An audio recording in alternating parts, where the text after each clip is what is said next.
enjoyment. Nevertheless, our duty, the duty of all sane men, is to save them. Maharaj Pariksit is a representative of one who can save them. So the verse again. Adonia Mahabhagaya Taiva Narakanara Nanogra Yatananeyat Tame Vyakyatumārasi. O greatly fortunate and opulent Sukadev Goswami, now kindly tell me how human beings may be saved from having to enter hellish conditions in which they suffer terrible pains. Om Majnati Mandasya Chanansana Shaka Saksran Militam Yena Tasmai Shigurave Namah Chitchetanyamanopistam Staptam Yena Bhutale Svyamrupkadamayam Dadati Svapadantikam Pandyam Shiyo Padakam Lam Shiyum Vaishnavam Sa Shirupam Jagajatam Saganaragnatam Pitam Tam Sajivan Satvaitam Savdutam Parjana Saitam Shri Krishna Chaitanya Devam Shri Radha Krishna Padan Sankanalita Shivishakam Vitam Sha He Krishna Karuna Sindhu Dina Bandhu Jat Pate Gopesha Gopka Kanta Radha Kanta Namastate Tapta Kanchana Gaurangi Radhe Vrindavaneshwari Vishabhana Sutadevi Panamama Haripriye Pancha Kalptra Vishya Kripa Sindhu Vishabhatnam Pavanabhyo Vaishnavyo Namo Namo Jaya Shri Krishna Chaitanya Prabhu Nityananda Shri Advaita Gadadhar Srivasati Gaura Bhaktavrinda Hare Krishna Krishna Krishna Hare Hare Hare Ram Ram Hare Hare Namo Vishnu Padaya Krishna Vastaya Bhutre Srimate Bhakti Vedanta Swamiti Namani Namaste Saraswati Devi Gauravanya Pacharani Nirvishesha Sunyavadi Paskatyai Desatarani Srila Prabhupada Ki So we see here that Sukadev Goswami asks a question to Sukadev, that Maharaj Pariksit is asking a question to Sukadev Goswami. How all these people who have performed sinful activities, how they can be saved.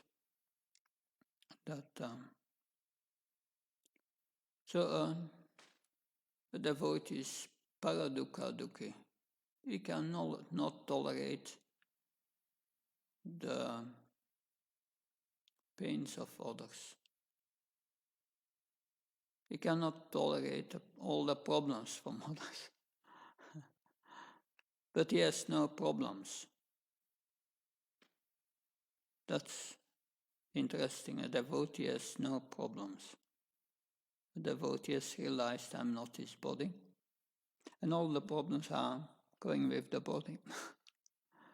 That when one lives in his spiritual identity, then, yes, no problems. And that is what Prahlad Maharaj says, that's in the 7th canto, that there, and Srila Prabhupada paraphrases this verse in the purport. Is a verse 9. Vat vache pradrachaya vaitaranyast vat virya gainam amrita machnachita chotcheta to vimukacheta san indriyachta maya sukaya brahmutva to vimudam. That in this verse, Prahlad Maharaj says to Lord Nrsimha, I am not afraid of material existence. Because I'm always fully absorbed in thoughts of you without any interruption. So I have no problems. But my concern is for all these fools and rascals who are after Maya, Sukha, who make plans in this world for material happiness, for maintaining their families, their societies, their countries. I'm simply concerned with love for them. That,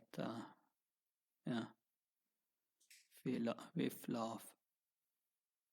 That. So that concern. But the devotee has no problem. When Uddhav arrived in Vrindavan, he was sent to Vrindavan by Lord Krishna as a messenger, because Krishna has promised, I'm coming back to Vrindavan, but he did not come back yet. Because, yes, he had to stay in Mathura. He expected every moment an attack from Jarasandha and other inimical kings. So he could not go, but he promised to go back, so he sent Vidura. And when Vidura arrived, he saw first, he arrived in the evening, that he went to the house of Nanda Maharaj, Mother Yasoda, and he saw that they did not, that Nanda Maharaj looked depressed with his head down, and Mother Yasoda was crying, and they didn't clean the house for a long time, web cups here and there. And they didn't eat anything since Krishna had left. But some Brahman had cooked some sweet rice and offered his prasadam to Uddhav when he arrived. But then when Uddhav met Nanda Maharaj and Mother Yasoda, he said, I'm very happy to see you in that condition. Why does he say that? I'm very happy to see you in that condition. That they seem to have so many problems, right? Krishna had left and they feel separation. That is Uddhava a masochist? He likes the suffering from others. Here it said the opposite, pura dukkha dukkhi. But he said, I'm very happy to see you in that condition. Because that condition of feeling separation makes one always absorbed in Krishna and brings one straight in contact with Krishna. Krishna appears in the mind. It's the highest form of ecstasy. It's ecstasy, it's the greatest joy that one can experience. Although externally it appears to be the greatest suffering. But there was no problem at all. It's difficult to understand for our conditioned mind. For Mother Yasoda and Nanda Maharaj, they were absorbed in these feelings of separation. And it's the greatest intense love one can experience. And therefore, Uddhav said, I am very happy to see you in that condition. He understood. So there was no problem. The feelings of separation and the feeling of being empty because Krishna is not there. These feelings is a spiritual emotion of ecstasy. That on the spiritual platform, things are on another level. So Prahlad Maharaj, he had no problems when Lord Nrsimhadev offered him a benediction. Then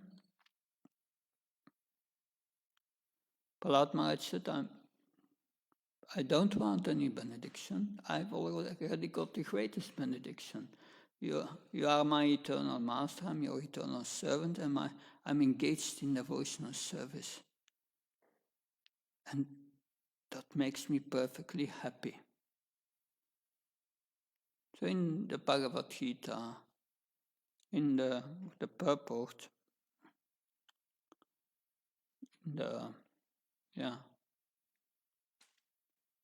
at the end of the Bhagavad Gita, Srila Prabhupada writes, in the beginning, a devotee gets satisfaction from the service itself. But when one becomes purified and advanced, then everything becomes ecstasy. But one feels already satisfied.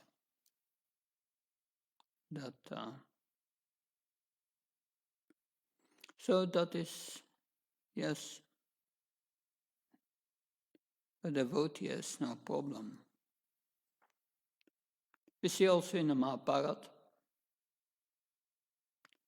the Pandavas went through so many so-called trials. But did the Pandavas knew Krishna, the Supreme Personality of Godhead? Did they ever say to Krishna, Krishna, why are we suffering so much? Please help us. No? You don't find that. They were happy to serve in what position they felt this ecstasy. So, because devotional service means acting as a spirit soul, acting on the level of pure love. In this material world, we are acting on the level of duality, attachment and aversion. We are attached to attain certain things in this world and averse to getting pains and all these things. That's all related to the body. As long as our consciousness is in the body and we invest it in trying to become happy in this world, we are in problem.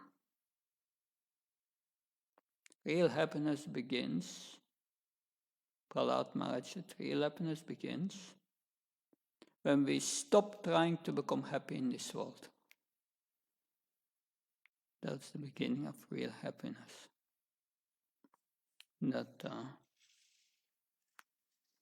So this is, therefore, because these great devotees feel so much happiness, they don't want others to suffer.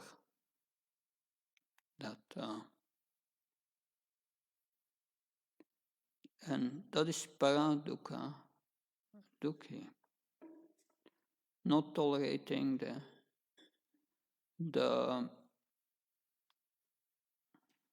suffering of others. So then one becomes very eager to give this knowledge to others, to share our Krishna consciousness experience with others, to uplift them. But the question here posed by Maharaj Pariksit, because he heard all this suffering at the end about the suffering in the hellish planets. All these descriptions are there of the hellish planets, and he was asking Sukadev Goswami, how can they avoid going there?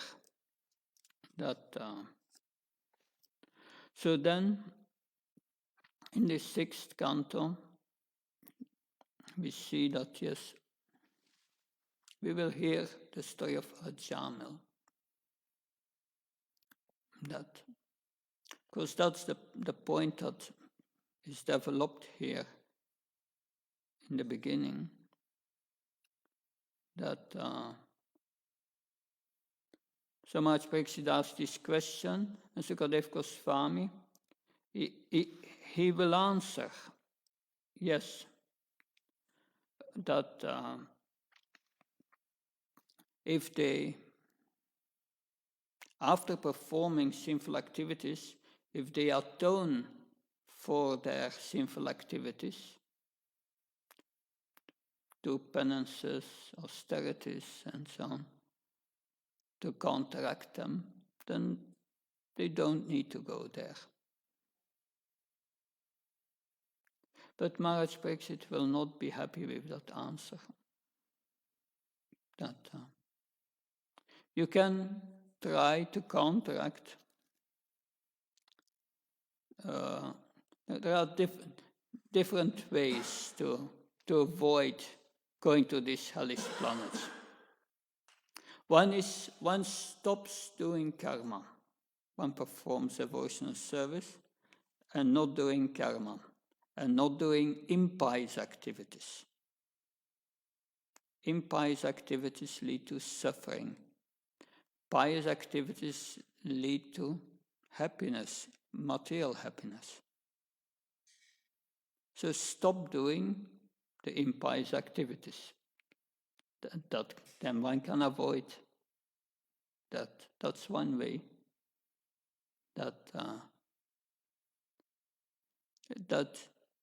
And Srila Prabhupada, when he spoke on this verse, he said, yes, pious and impious activities, today people don't believe in that. But it is Krishna's law. It is the material laws. One who transgresses the laws will be punished. So the laws are set by the Supreme Lord, and that's how material nature works. If you perform impious activities, you will suffer. Impious activities are based on deep forms of exploitation. We get our happiness in this material happiness at the cost of others in this world. That's reality. People go on vacation, but others have to work very hard for their vacation to provide everything they want. So exploitation. I like to eat meat and killing animals just to satisfy the tongue. But the law is as such, if you do that, then you have to suffer. Because these animals suffer for you. So that's the law. Srila Prabhupada said, yes, I may be an Indian and I'm used to drive at the left side of the road. But when I'm going to America, I cannot say, oh, I'm used to drive left, so I'm going to drive left here. No, you will get in problems. You will be punished. You have to follow the laws of material nature. And Srila Prabhupada uses the term the stringent laws of material nature. You cannot change them. That's the law. and you must get a reaction that. So one way is one does not perform impious activities. But then, even if one does not perform impious activities, still there are problems.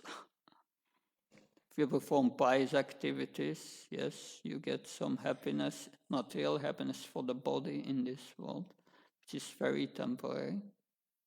And yes, you have to take birth again, become old and die. So it's not solving the problem. Therefore, Maharaj Pariksit will say, when Sukadev Goswami explains, that they don't have to go then when they counteract their sinful activities, their sinful reactions by atonement.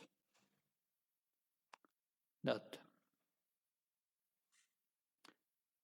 there was this Christian priest, was a Catholic priest in Texas.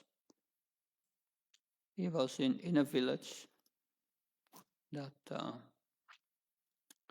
and he was there already for 15 years. And every Sunday,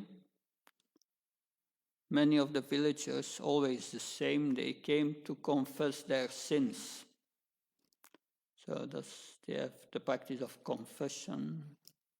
You have to enter a cabinet and speak to the priest who cannot see you. And they confess their sins, and then the priest gives some atonement. He says, yes, you are praying 10 times or 20 times the prayer to our Lord in heaven, of the prayer to Saint Mary, and then you are forgiven. But during 15 years, practically the same people every Sunday came to confess the same sins. It is supposed to be anonymous. He cannot see them to the raster, but he hears their voice. He knows it's a little village. He knows that, this is this person, that person. But after 15 years, he said, there is no progress here. They are doing the same things again and again and again. They confess it, they do it again. And that's the point that Maharaj Pariksit will make. This is not a solution. And then Sukadev Goswami will say, yes, you are right, that the real solution is Keshit Kevalaya Bhaktya Vausdeva Praina Agamdum Vaustikarsnya Niyaram Iva Bhaskara. The only solution is unalloyed pure devotional service. Because that will burn away the desire to do these sinful activities. Krishna consciousness is about changing our desire. It will burn it away. That, like when the sun comes up, the fog is dissipated. So the only solution is pure devotional service. And then Maharaj Pariksit will tell the story of Ajamil in this first chapter. Ajamil, who had a sinful life. In his youth he was a Brahmin and had performed some devotional service, but fell down with a prostitute, and his whole life he did sinful activities. And then at the end of his life, when he was dying, he was calling his son, we named Narayan, the name of God, the name of the Supreme Lord. He was calling out Narayan. He was chanting the Lord's holy name without offenses,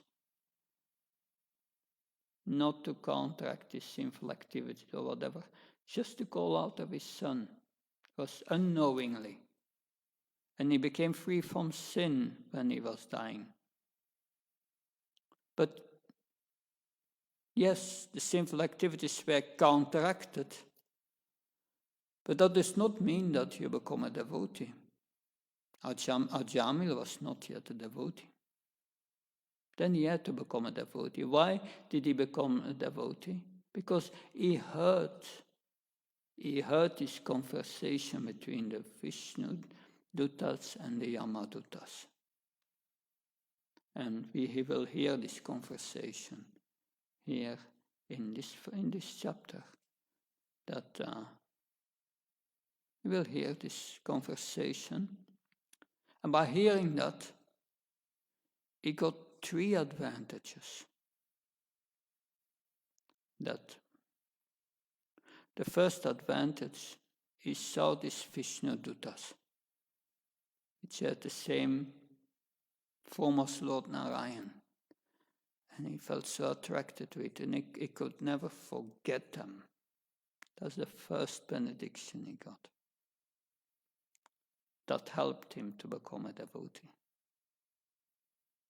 And the second benediction, he heard this conversation and he understood that he was normally destined to go to hell, but he was saved by this offenseless chanting. And he understood the goal of life. He understood his situation. And he made a determination. And that's important for all of us. He made a determination. I will never do it again, these sinful activities. Never again. And then he got the third benediction.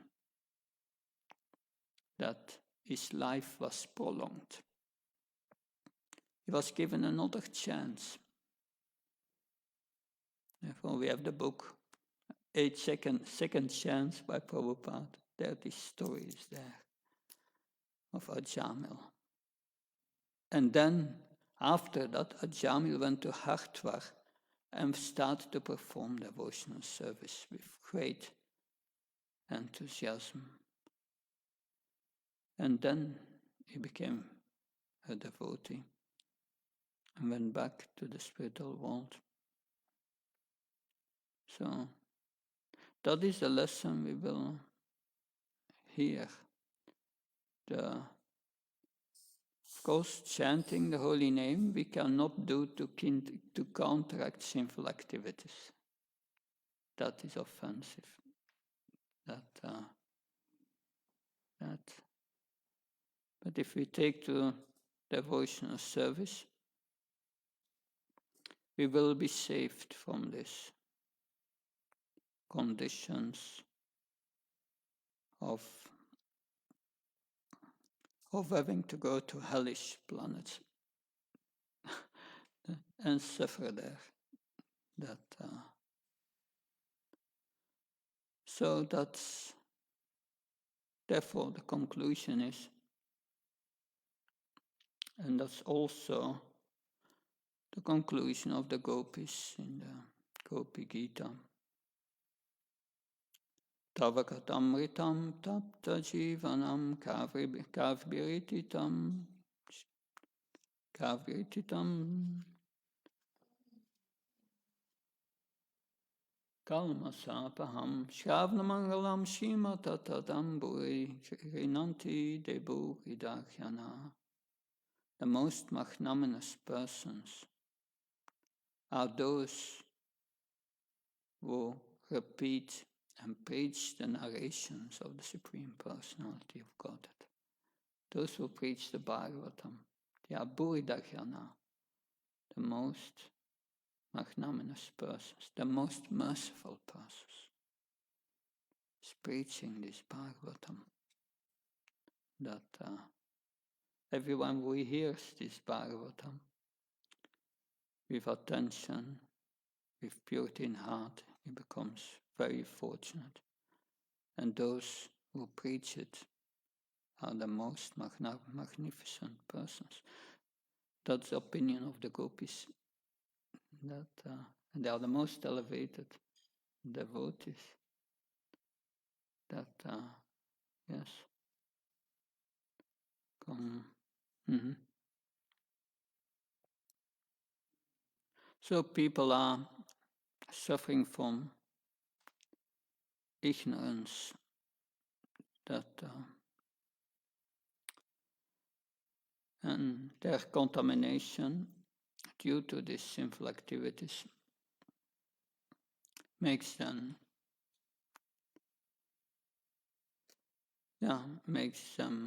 suffer. That of course devotees, if you chant for a few years and follow a nice sadhana, most of our karma is gone. That practically all our karma is gone. One can say, why are we then still suffering? That the aparabdha karma is gone. That's the karma which makes us take birth again and rotate in the cycle of birth. But our parabdha karma, it's not still there. Prabdha karma is like the karma, like a fan, Srila Prabhupada saying, you plug it out and it goes a little further. It doesn't stop immediately. Because if all our karma would be gone, we would disappear. You don't have a material body anymore. Because the material body is due to karma. That's our karma. That's our prabdha karma. Now this body which causes us suffering and so on. But our karma is not the same. Our karma is changed. And what's the scriptural evidence that it is changed? Tatena kampam samikshamo bunchan me vatnek ritak vipakam ritvak favorbir vidada namaste jivetyo muktipate sadayabak. Those who earnestly accept the suffering that they receive, knowing, well, I deserve it. Because I caused other suffering in my past lives. So I deserve it, Krishna. Thank you. I'm responsible. I accept reaction for what I caused to others. Thank you. And you give me only a token, a little bit. I should suffer much more. If you become a devotee, it's like that. Krishna gives us a token, only a bit of the karma that we should suffer. How much karma did we produce in previous lives? Or indeed, even in this life, before we became a devotee?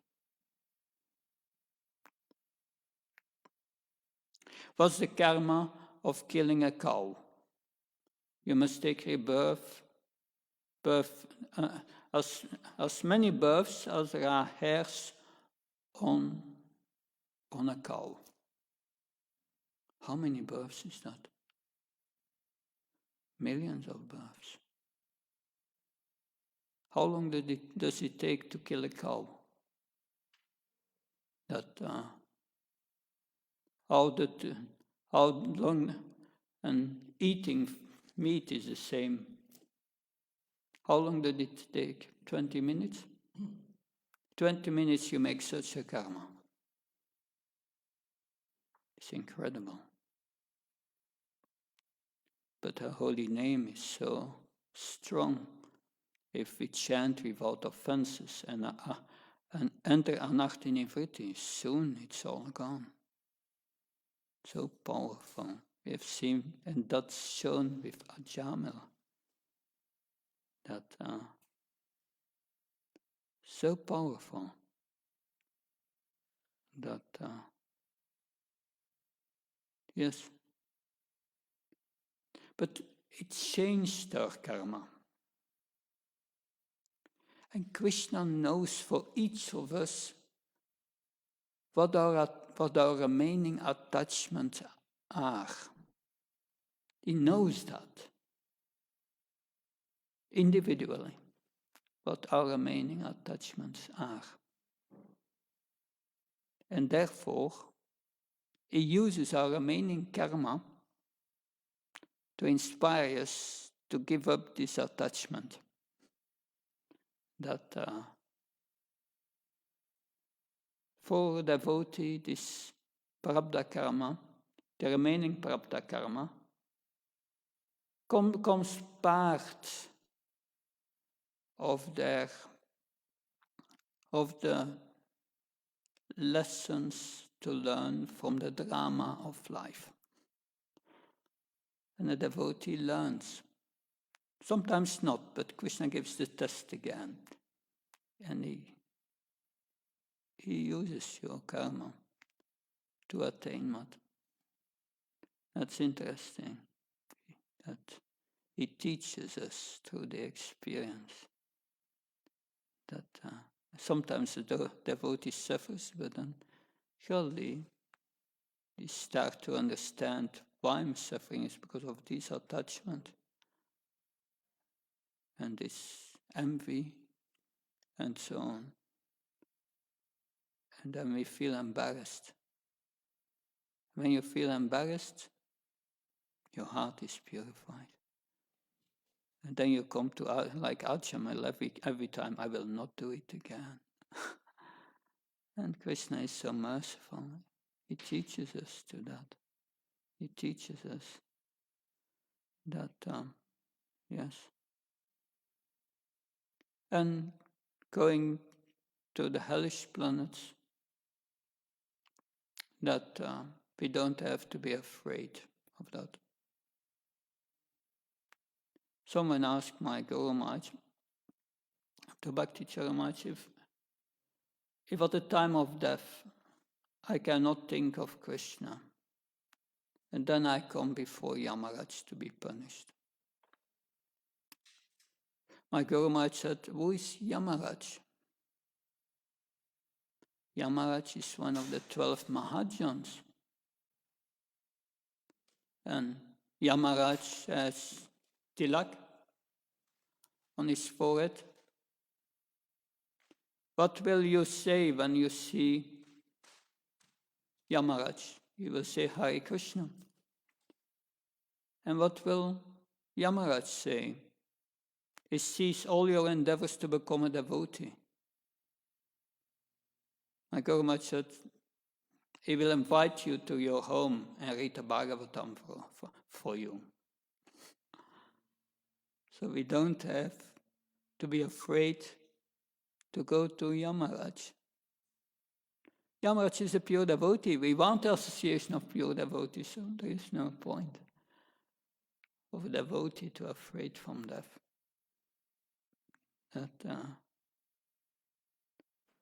So these are essential teachings which will be very further explored in this beautiful chapter that we are beginning here. We are learning in the same way Maharaj Parikshit has learned from Sukadev Goswami. If we absorb in these teachings, that then we will benefit Unlimitedly. Good. Any question? Yes, Karari. I wonder because, for example, in Christianity, there is a lot of saying, okay, if you don't behave right, you will go to hell, and there is a lot of preaching in that sense of giving fear in the heart of people, because if they don't act properly, they will suffer, and like this. And I think many Christians were burnt by this type of preaching of, okay, you will be punished, you will be punished. And so how do we differentiate that from our tradition? Is it different, or do we preach the same way, or what is? Because I see many people who are somehow going away from God because they were just their heart full of fear for that. So if you can comment a bit on that. That's an interesting point, yes. That's causing fear in the hearts of others. And one of the main differences that I see with our tradition is we have Gyan, we have knowledge. We can explain why these sinful activities are done out of lust, enemy number one, and how to solve the problem so that we can lose the desire for these sinful activities by cultivating a higher consciousness and a higher taste. And that's a blissful experience that we see in. I thought many times of that. You have at the end of in chapter 14 the three modes of material nature. How material nature works. That's further explored. We find that further in chapter 17 and in the beginning of chapter 18. All these three modes are explained. But Srila Prabhupada practically gives no lectures on these verses. He concentrates on the positive points, how to get out of it. Mamsyo vyabhicharina bhaktiyorna sevata sagadan samatichitam brahmabhuya kalpatayana. He quotes that verse so many times. By unalloyed devotional service, you transcend the modes of nature.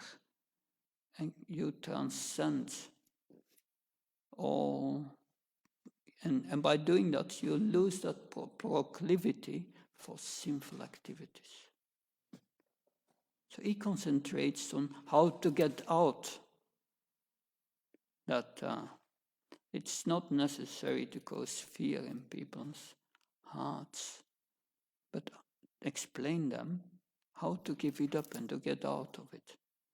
And we have Raja Goyam, Raja Vidya, Raja Goyam, Pavtramitam Utanam. So it's the king of knowledge, but it's Susukam. Susukam, it is very joyfully performed. And that's devotional service. We engage in kirtan, we dance before the deities. It's joyful. It's not an experience. We are not speaking of fear there. And that we miss in these religions many times. I don't want to generalize. I don't want to criticize them either. But it's my experience. All this in the church when I was a Christian, very boring, and no deep knowledge. That moral instructions and so on, but no deep knowledge, no Gyan, no deeper experiences, no higher experience. That not in the sense we experience. And yes, moral instructions are enforced due to fear. Like, yeah, you must drive with your car and respect the speed limit, because otherwise they will take pictures and you have to pay a big fine. So out of fear they are driving not so fast. But so out of fear, but the problem is with that, yes, out of fear, but they have created their own definition of sinful activities. Thou shalt not kill. They changed in thou shalt not murder. Does that mean that eating meat is not a sin anymore? No, stringent laws of material nature. It's not only are they not presenting jnaan, but also ajnaan, the opposite. And that's dangerous. But there are Christians who understand the right way also. Follows from Francis from Assisi and so on. So there's no need to criticize them in a general way. That there are those who have understood that, but it's rare. But our practice is joyful. We go straight to the practice of what they practice in the spiritual world. They sing, they dance, and they enjoy by just hearing and associating with Krishna. And we can also do that. These beautiful verses here from I think Santan Goswami about the Bhagavatam is my best friend, it's my guru. That is most fortunate.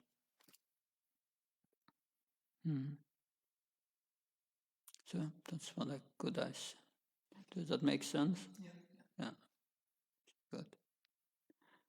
Good. Thank you very much. Shantaraj Srimad Bhagavatam ki jai.